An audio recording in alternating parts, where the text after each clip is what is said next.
Shalom, shalom. First and foremost, I want to give all praises, glory, and honor to Yahweh, Bahasham, Yahweh Shai, Bahasham, Rachak Wadash, double honors to the apostles and elders of Great Millstone. Salutations, much love and respect to you. I came out there pushing this word out in truth and sincerity. Now, this lesson is going to be dealing with this Christian artist named Amy Grant. Now, she's one of those big Christian artists, and as you can see, what she's pushing here, title reads, Amy Grant to host niece's gay wedding. So these Christians, they're all for the alphabet agenda.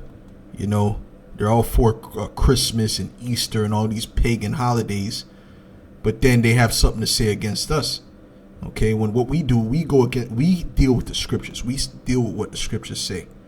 Okay, and we follow that to the best of our ability. We're not teaching people to go up there and celebrate Christmas or to accept the alphabet agenda. At the end of the day, we're against that.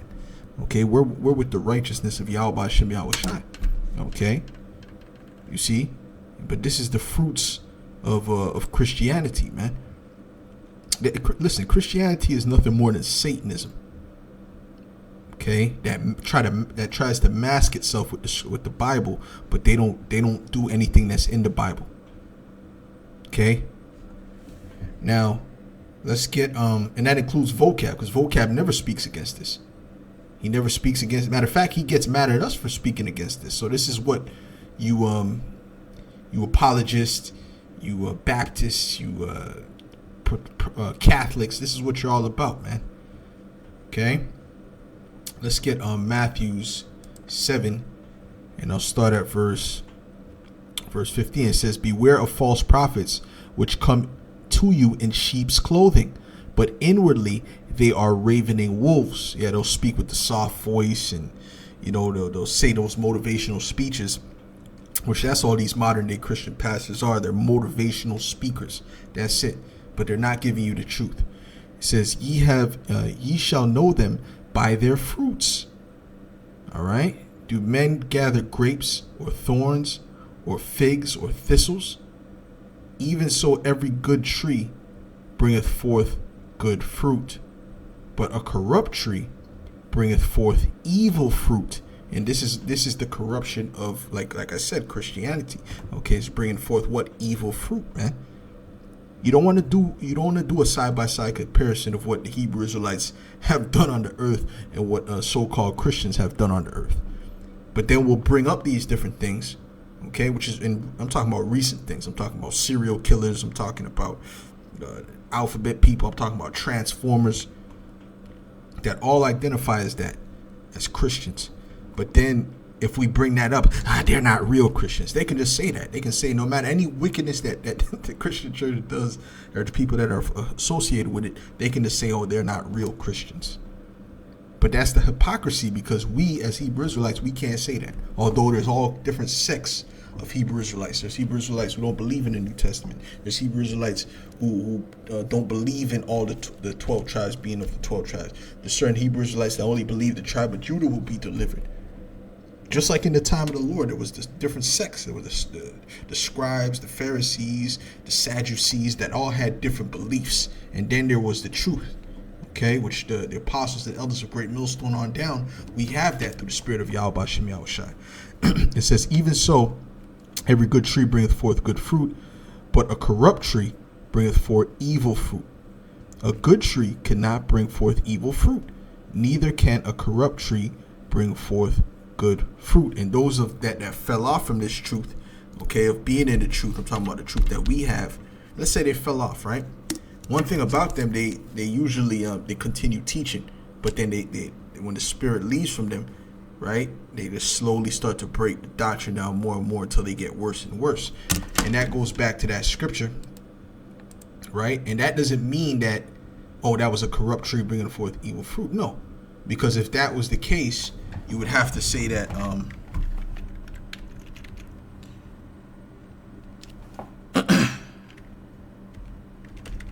if that was the case, then you'd have to say that Yahweh Shai had evil, was a corrupt tree, because Judas Iscariot came out of Yahweh Shai. Okay, he was one of his 12 disciples at one point. You see? No, because he was never really of the tree. He was never really of the root. You see? So that's why he did what he did. Okay, but there's still levels to wickedness, you know. This is Matthew 12:45. It says, matter of fact, I'll start at verse 43. It says, when the unclean spirit is gone out of a man, he walketh through dry places, seeking rest, and findeth none. Then he saith, I will return into my house from whence I came out. And when he is come, he findeth it empty, swept, and garnished. Then goeth he, and taketh with him 7 other spirits more wicked than himself. Now the house is speaking about the mind of the person. Matter of fact, I'll read it again. I have to remember I'm dealing with people who might be new. It says, and I'll start at verse 43. When the unclean spirit is gone out of a man. Now the unclean spirit leaves you when you come into this truth. When you learn this truth, the unclean spirit leaves from you. Okay? You're cleansed. Okay? How can a young man cleanse his way? By taking heed unto thy word. That's what the scriptures say. He walketh through dry places, seeking rest, and findeth none. Because the spirits need a house to dwell in. Okay, and that house is the body. Okay, so a spirit can leave from you and go into somebody else.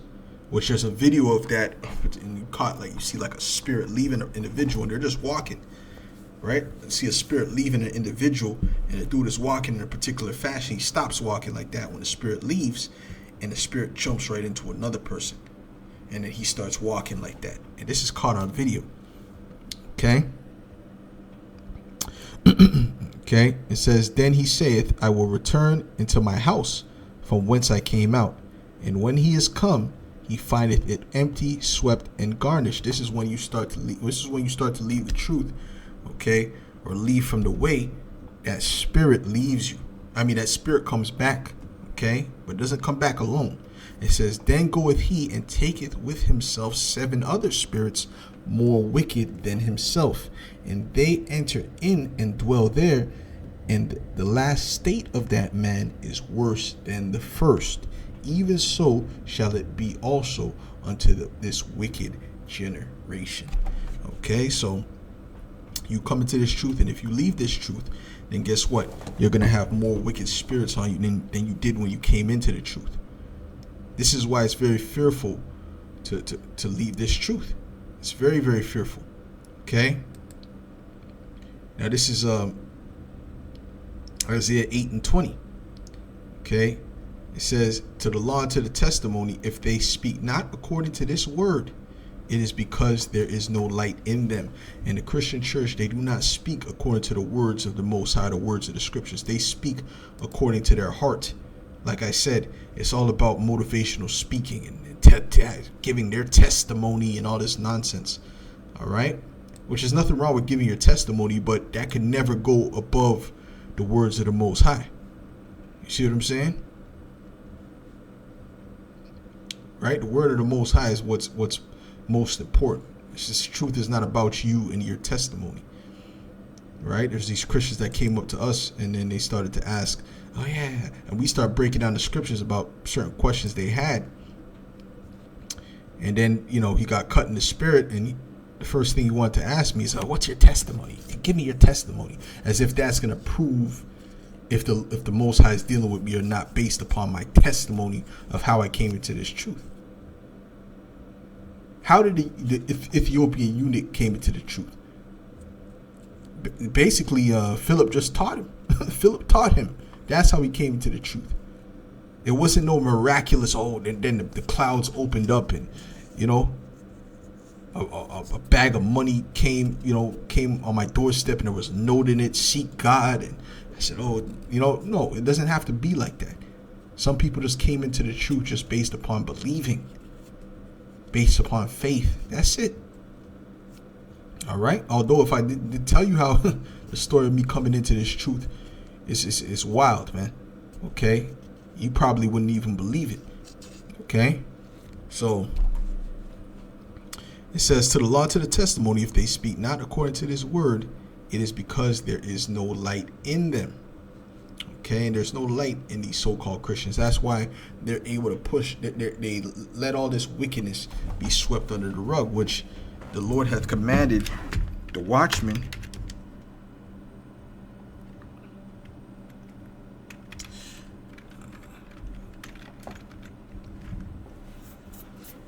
It's Isaiah 58:1. It says, "Cry aloud, spare not, lift up thy voice as a trumpet." Lift up thy voice like a trumpet. That's why we're out there raising our voice. That's why you shouldn't be using microphones, man. You should be using your voice, as the ancient prophets did. "And shew my people their transgression, and the house of Jacob their sins." Okay, and that's what we're doing. We're showing our people their sins, so that what? They don't fall into destruction. Okay, the ones that are of the elect, they're going to take heed, and they're not going to fall into destruction. But they don't do that. They think, oh, you come as you are. If you know, you can be a flamer, you could be this, you could be that, you could be a whore, you can be whatever, and then just, you know, come into the the church and you'll be all good. That's not how it works. That's not how the Most High works. Okay. Yeah, this is perfect. I'll get that too, but I want to start with Isaiah 62:6. Okay, this is Isaiah 62:6. It says, "I have set watchmen upon thy walls, O Jerusalem, which shall never hold their peace day nor night. Ye that make mention of Yahweh, keep not silence." So we're not keeping silence on these issues. We're going to be constantly exposing these issues and what these elites are doing. Look at all the wickedness these elites are planning on doing. Okay, setting up the MOTB. Okay, trying to give you bugs to eat while they eat, you know, the real food. Completely oppressing the people and the poor, and you're silent on this. Listen, the mass majority of you are silent on this, but we're constantly making noise. We're constantly crying out against this, and give him no rest till he establish, until he make Jerusalem a praise in the earth. And that's what he's going to do in the kingdom of heaven.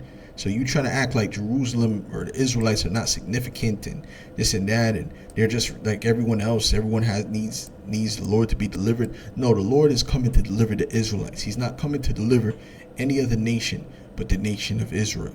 That's why he was sent. Why was he sent? He was sent for the nation of Israel. Okay. In fact, I was gonna get Hebrews 1 and verse 21 just real quick. It says, and she shall bring forth a son. That's speaking about Mary. "And thou shalt call his name Yahushai." That's what it should be. "For he shall save his people from their sins." Okay, so he's not coming to save the whole world. He's coming to save his people. Who was his people? The Israelites. Okay, now let's deal with Isaiah 56:10. It says, "His watchmen." Matter of fact, let's go here. Yep, let's do this. "His watchmen are blind. They are all ignorant. They are all dumb dogs." This is speaking about the false prophets. They're dumb dogs. "They cannot bark. Sleeping, lying down, loving to slumber." They see the enemy coming. All right, and he's coming fast. He's kicking down the door, and they're just looking at the enemy. They're licking on the enemy's hands, asking for a treat, right? Rather than barking and warning their master about the intruder. And that's what we're doing. We're warning about the intruder. Okay, constantly. And as the scriptures say, they hate him that rebuketh in the gate, because we also reprove and rebuke our people. Okay, to let them know where they're going off, so lest they fall into destruction. But this is why they hated the prophets. Yea, they are greedy dogs which could never have enough, right? Because they're all about money. And they are shepherds that cannot understand. They all look to their own way, everyone for his gain from his quarter. Okay, so as you can see, the scriptures also speak about them speaking things they ought not, for what? For filthy lucre's sake. It's all about that money. It's all about the Benjamins. The reason why she's doing that and she's promoting this, see, she got the rainbow on, it's because they're all about the Benjamins. All right, well, she's probably an Edomite anyway. But even you so-called black pastors, you Latino pastors, whatever, you're all about the money. You know, T.D. Jakes and even the local pastor, they're all about the money. That's why they have all these gimmicks. You know, oh, I'm gonna I'm gonna have the young men plant weed so they could come into the church. I'm gonna have this. I'm gonna have that so they could come into the church. And then the Jehovah's Witnesses, they send the prettiest woman they could find in the congregation to go and knock on the door. Why? So that they can entice men to come into church. Okay. So this is all a gimmick. These are all gimmicks that they have to do, rather than just using the word, because they don't know the word. They don't know the word. They don't have the fruits of the Spirit. Okay.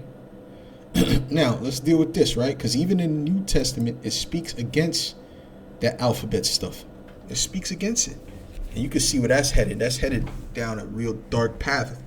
As if the path is not dark enough, they're going to add a P to the end of that LG thing. And you know what the P stands for? PDF files. Okay? This is Romans 1:21. Because that when they knew the Most High, they glorified him not as the Most High, neither were thankful, but became vain in their imaginations, and their foolish heart was darkened. Professing themselves to be wise, they became fools, and changed the glory of the uncorruptible God into an image made like to corruptible man, and to birds, and to four-footed beasts, and creeping things. Wherefore the Most High also gave them up to uncleanness through the lust of their own hearts, to dishonor their own bodies between themselves. That's speaking about that whole man on man, woman on woman thing. Okay? And whatever else. Animal on man, animal on woman. Yeah, these things are prevalent in this society. Children. Okay, these things are prevalent in this wicked, evil society. And it's being promoted. Right? It's being promoted. It said, who changed the truth of the Most High into a lie, and worshipped and served the creature more than the Creator, who is blessed forever. Amen. And this right here, what you're reading here, okay, is going into the law. The law going back to Moses. And I'm going to get the law that this is referred to, because this is showing you that Paul and the apostles, they all believed that the law was correct and they followed the law. The difference is you are not saved by the law. That's it. We're saved through Yahweh Shai. But a righteous man is going to keep the law to the best of his ability.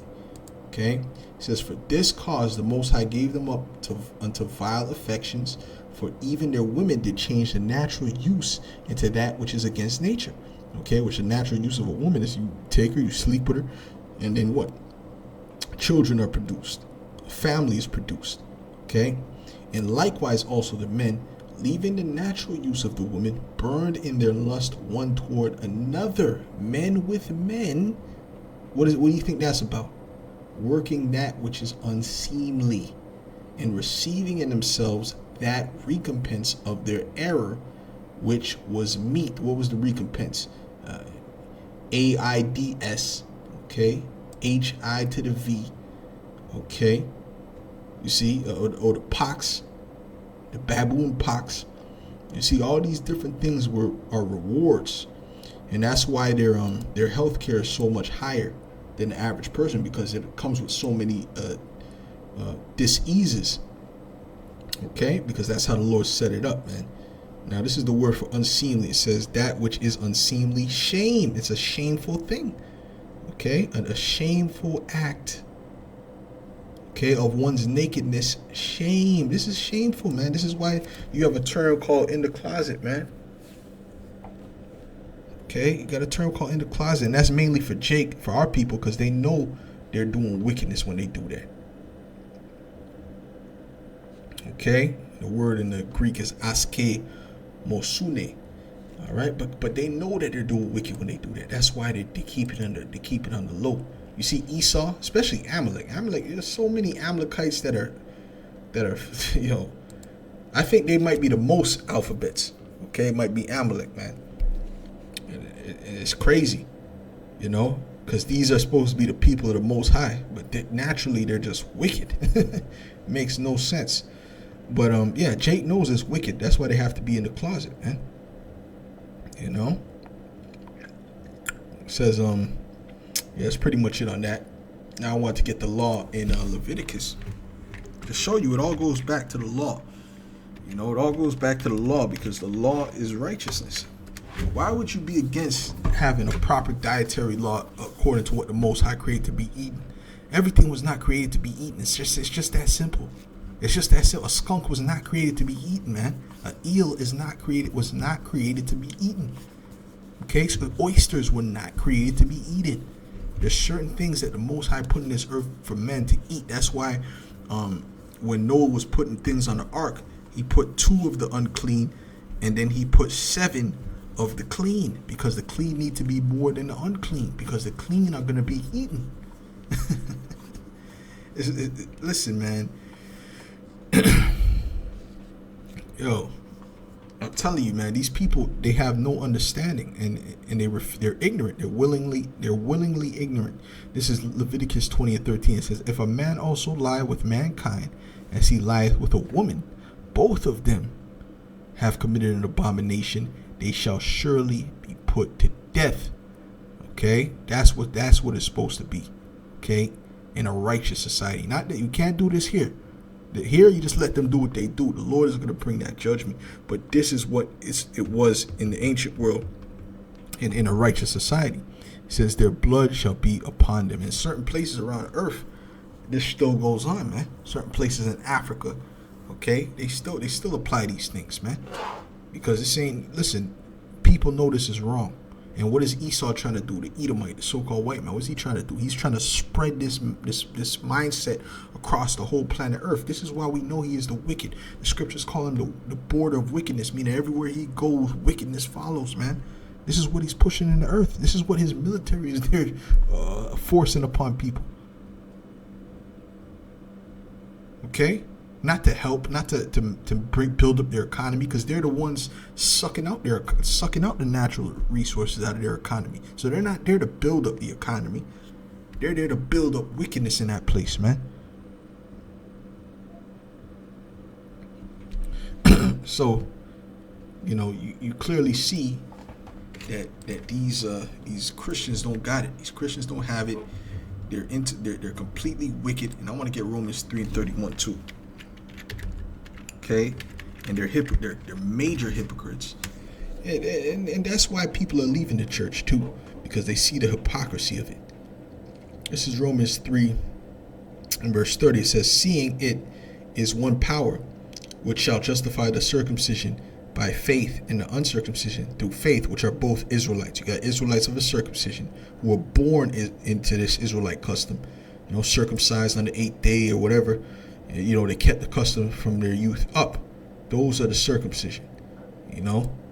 And then you have the uncircumcision who were, you know, following after Greekish customs, Roman customs, because they were Hellenized, coming back to the truth. Proselytes. These are what the uncircumcision is. This is what the uncircumcision is talking about. And this is what they refuse to understand. Okay, the Gentiles, when it speaks about salvation, is Israelites that fell away. Even us in this world, before we understood the truth, we were Gentiles. We are of the uncircumcision. Okay, it says, do we then make void the law through faith? The Most High forbid.